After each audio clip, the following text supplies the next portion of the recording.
Doraemon की opening song में तुमने ये लाइन तो कई बार सुनी होगी। जिंदगी सफार दूं, एक नई बहार दूं, दुनिया ही बदल दूं, मैं प्यार सा चमत्कार हूँ। यही कहानी है हैप्पी प्लैनेट पे रहने वाले सभी ऑक्टोपस की, जो इस ब्रह्मांड में खुशियाँ फैलाना चाहते हैं। अपने ग्रह से अलविदा लेकर एक हैप्पी नीले और हरे रंग के दिखने वाले एक प्लैनेट पे लैंडिंग करता है, जिससे धरती कहा जाता है। लेकिन वहाँ के सभी लोग उसे पकड़ना चाहते थे, जिनसे बचते बचाते वो भाग रहा था। और एक दिन उसकी मुलाकात होती है सेजुका नाम की एक बच्ची से।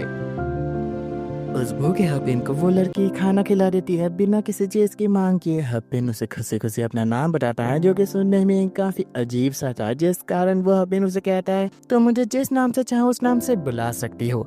सेजुका के दिमाग में सबसे पहली चीज एक इंसाइक्लोपीडिया पे ऑक्टोपस की फोटो आती है, इसलिए वो उसे टाकोपी नाम से बुलाना चाहती थी।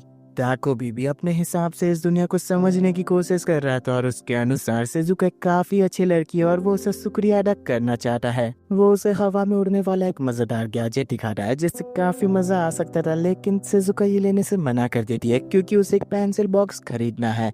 लेकिन टाकोपी उसे हवा में उड़ के मजे करने का कह रहा था, पर सेजुका कहती है इससे भी मेरी जिंदगी नहीं बदलने वाली। वो जाते जाते कल के दिन दोबारा मिलने की बात करती है, पर टाकोपी के लिए कुछ भी समझ के परे था। उसे समझ नहीं आ रहा था कि सेजुका इतनी प्यारी चीज को मना कैसे कर सकती है। उस भोले के दिमाग में सबसे पहली चीज ये आती है, कहीं वो पहले से उड़ना तो नहीं जानती ना। वैसे भी इस दुनिया में कई अजीब से जीव है जो हवा में उड़ सकते हैं, शायद उसने इनसे ही ट्रेनिंग ली होगी। वाकई वो कितनी कमाल की है।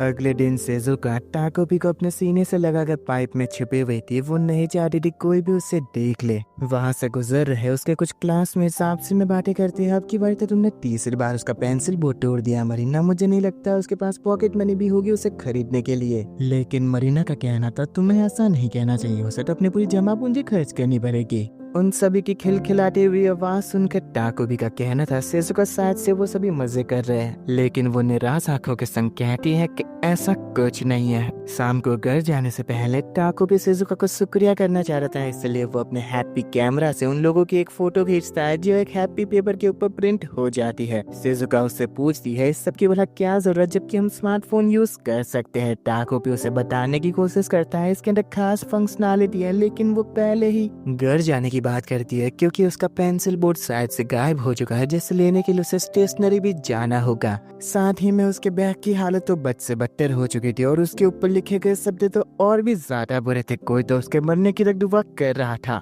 सेजुका को जाता देख टाकोपी सोचता है वाकई सेजुका काफी ज्यादा व्यस्त रहने वाली लड़की है, लेकिन अब मेरी दिलो इच्छा बन चुकी है उसके चेहरे पे एक बार तो मुस्कुराहट लानी है। टाकोपी हर बार कोशिश करता है सेजुका कोई तो हैप्पी गैजेट देखकर खुश हो जाए, लेकिन उसे किसी में भी दिलचस्पी नहीं थी। साथ ही सेजुका टाकोपी के लिए मीठी ब्रेड भी लेकर आती है। कई बार तो वो समझ नहीं पा रहा था सेजुका आखिर इतनी बिजी क्यों रहती है। एक शाम सेजुका जल्दी घर जाते वक्त टाकोपी से कहती है मुझे अभी चप्पी को खाना भी खिलाना है, लेकिन उसके लिए नाम बिल्कुल अनजान था, इसलिए सेजुका कहती है क्या तुम चलना चाहोगे। घर आने के बाद वो उसके बड़े से कुत्ते को देख सोचता है तो फिर ये चप्पी है, वाकई काफी बड़ा है। सेजुका चप्पी के साथ खेलते वक्त काफी ज्यादा खुश थी, जिस कारण टाकोपी पहली बार उसे मुस्कुराते हुए देख पाता है, लेकिन वो चप्पी टाकोपी को देखने के संग अपने मुंह में चबाना शुरू कर देता है। सेजुका उसे समझा दिया है देखो तुम इसे खा मत लेना। सेजुका टाकोपी को घर में आने के लिए कहती है। वैसे भी उसकी माँ बाहर गई है, पर टाकोपी उसके पापा के बारे में पूछता है वो कहाँ पर है। सेजुका काफी दुखी होते हुए बता दिए वो चले गए। लेकिन भोले वाला टाकोपी अपने मन ही मन सोचता है तो फिर इस दुनिया में बस माँ का होना जरूरी है एक बच्चे को जन्म देने के लिए, कितनी कमाल की बात है। कुछ देर बाद सेजुका टाकोपी से अपने बचपन की बातें करती है। मैं अपने पापा और चप्पी से काफी ज्यादा प्यार करती थी, लेकिन मेरे पापा के जाने के बाद मेरी खुशी की आखिरी उम्मीद बस चप्पी है। बस इतना ही मेरे लिए काफी है, चाहे मुझे कितना ही दर्द या तकलीफ क्यों ना हो। साथ ही वो टाकोपी से कहती है वैसे तुम्हारे अंदर से काफी बदबू भी आ रही है, जिस कारण वो काफी ज्यादा उलझन में पड़ चुका था। वो अपनी फीलिंग्स को नहीं समझ पा रहा था, पर उसे सुकून था कम से कम सेजुका के पापा तो है। फिर वो तीनों वॉक के लिए निकलते हैं, जहाँ टाकोपी सेजुका को अपने प्लेनेट हपिन के बारे में बता रहा था, जहाँ सभी काफी खुशी के संग रहते हैं। सेजुका उसे आकाश में देखने की कोशिश कर रही थी, लेकिन टाकोपी बताता है तुम ऐसे नहीं देख पाओगी, वो धरती से काफी दूर है। अगर तुम्हारा मन वहाँ जाने को हो तो मुझे बता देना, मैं अपने हैप्पी स्पेसशिप में बैठा कर तुम्हें वहाँ ले जा सकता हूँ। सेजुका मना करती है, उसे जादू पे बिल्कुल भरोसा नहीं है, पर हपिन समझाने की कोशिश करता है ये जादू नहीं है। सेजुका अपनी बात पर अड़ जाती है। मैं ना ही अपने पापा के पास जा सकती हूँ, ना ही तुम्हारे प्लेनेट। उसका दुखी और उदास चेहरा देखकर वो अपने माँ की बात याद करता है। ये सारे हपिन गैजेट्स तुम इस्तेमाल कर सकते हो इस ब्रह्मांड में खुशियाँ फैलाने के लिए, लेकिन बस अपने नियमों का ध्यान रखना। दुखी होते हुए वो कहता है, लेकिन माँ मैं तो सेजुका के चेहरे पे खुशी भी नहीं ला पा रहा। हिम्मत के संग वो सेजुका से कहता है, तुम्हें चिंता करने की कोई जरूरत नहीं। किसी दिन मैं जरूर से तुम्हें अपने प्लेनेट ले जाऊंगा, ये मेरा वादा है, क्योंकि मैं बस तुम्हें खुश करना चाहता हूँ। सेजुका काफी ज्यादा हैरानी के संग ताकोबी की ओर देख रही थी, पर वो उसे समझाता है, देखो ये मेरे लिए अभी कर पाना मुश्किल है, क्योंकि मेरी स्पेस मेरे पास नहीं है। किसी को उसकी चिंता करता देख वो खुशी के संग ताकोबी से कहती है, वैसे तुम्हारे में से बिल्कुल बदबू नहीं आती। वो टमाटर की तरह लाल हो जाता है। वही सेजुका घर जाने से पहले ताकोबी से कहती है, बाय, कल वापस मिलेंगे। थोड़ा बहुत सही, मगर खुशी से भरा उसका ये चेहरा अगले दिन पूरी तरह से मुरझा जाता है। उसे काफी बुरी तरह से लोगों ने पीटा था। साथ ही उसके हाथों में चप्पी का कॉलर था, जिसे देखने के बाद ताकोबी कहता है, आखिरकार तुम्हारी ये हालत कैसे हो गई।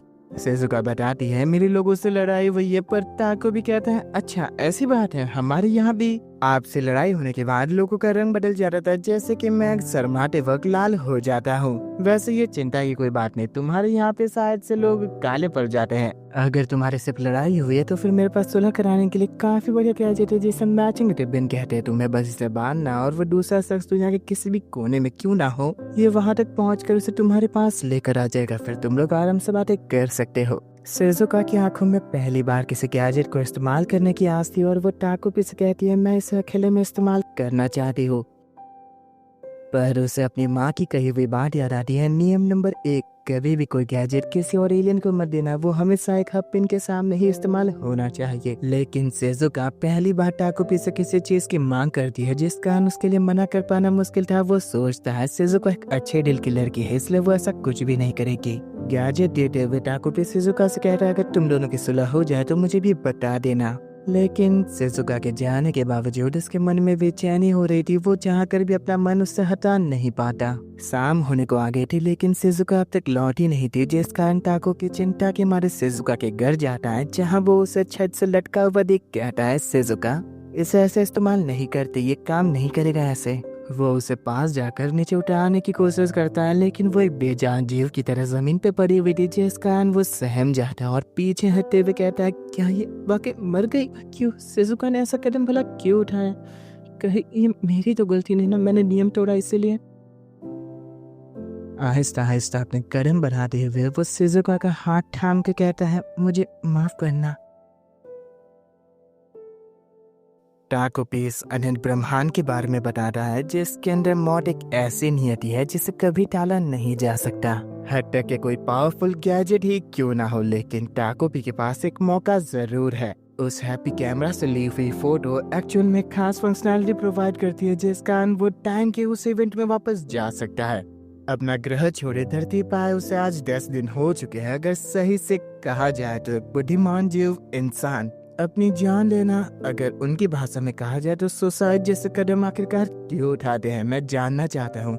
मैंने सेजुका से ज्यादा बातें नहीं की थी, मैंने उसे ज्यादा जाना नहीं था, लेकिन मैं अब की बारी पूरी कोशिश करूंगा उस एक अच्छे वाले कल को ढूंढने के लिए, जहाँ सेजुका तुम अच्छे से मुस्कुरा पाओ। ताकोबी सेजुका के मुलाकात के दूसरे दिन आ पहुंचता है, जहां वो बिल्कुल गुमसुम बैठा था, जिस कारण सेजुका उसे उठाने की कोशिश करती है, आखिर तुम्हें क्या हुआ। अपना होश संभालने के बाद ताकोबी याद करता है, मैंने फोटो खींची थी, पर मुझे अब सेजुका को और समझना होगा। सेजुका अपना पेंसिल बोर्ड खरीदने के लिए स्टेशनरी जाने वाली थी, पर ताकोबी उसे रोकते हुए कहता है, मैं तुमसे कुछ कहना चाहता हूँ। मन में पक्का इरादा करते हुए वो सेजुका से कहता है, मैं तुम्हारे स्कूल जाना चाहता हूँ। सेजुका काफी हैरान थी, पर वो ताकोबी को समझाने की कोशिश करती है, अगर मैं तुम्हें अपने साथ ले जाऊंगी और बाकियों ने तुम्हें देख लिया तो शायद से तुम्हें लोग रिसर्च के लिए ले जाएं। ताकोबी कहता है, चिंता मत करो, मेरे पास एक गैजेट है, हैप्पी फ्लावर, इसकी मदद से मैं खुद को छिपा सकता हूँ लोगों के बीच। अगले दिन सेजुका ताकोबी को अपने क्लास में तो लेकर आ गई थी, पर वो काफी ज्यादा डरी सहमी थी। वहीं ताकोबी हर एक चीज को काफी ध्यान से देख रहा था, क्योंकि उसे सब कुछ जानना था आखिरकार सेजुका ने सुसाइड का फैसला क्यों लिया। मारीन उसे पैरासाइट के नाम से बुलाकर गुड मॉर्निंग विश करती है, लेकिन ताकोबी सोचता है आखिर पैरासाइट होता क्या है। साथ ही उसे काफी ज्यादा डर भी लग रहा था, क्योंकि मरीना उसे काफी ज्यादा घूर कर देख रही थी, लेकिन मरीना को बस वो एक फ्लावर के रूप में देख रहा था, और वो सेजुका से कहती है, इतना बदबूदार फूल है ये तो। वो टाकोबी को एक फ्लावर बास्केट में छोड़ देती है। पहली क्लास के शुरू होने के बाद टीचर शिजुका से एक सवाल का जवाब पूछते हैं, लेकिन वो कुछ कह नहीं पा रही थी, जिस कारण मरीना टीचर को कंप्लेन कर देती है इसने होमवर्क ही नहीं किया है। लेकिन शिजुका सच जान देती है उसकी नोटबुक गायब हो चुकी है। टाकोबी को लगता है शिजुका जवाब ना दे पाने के कारण काफी नाराज होकर उसने सुसाइड का फैसला ले लिया। वो तुरंत बास्केट से कूदकर अपने गैजेट की मदद से वक्त को रिवाइंड करता है और शिजुका से कहता है कल के दिन एक सवाल पूछा जाएगा जिसका जवाब 35 है।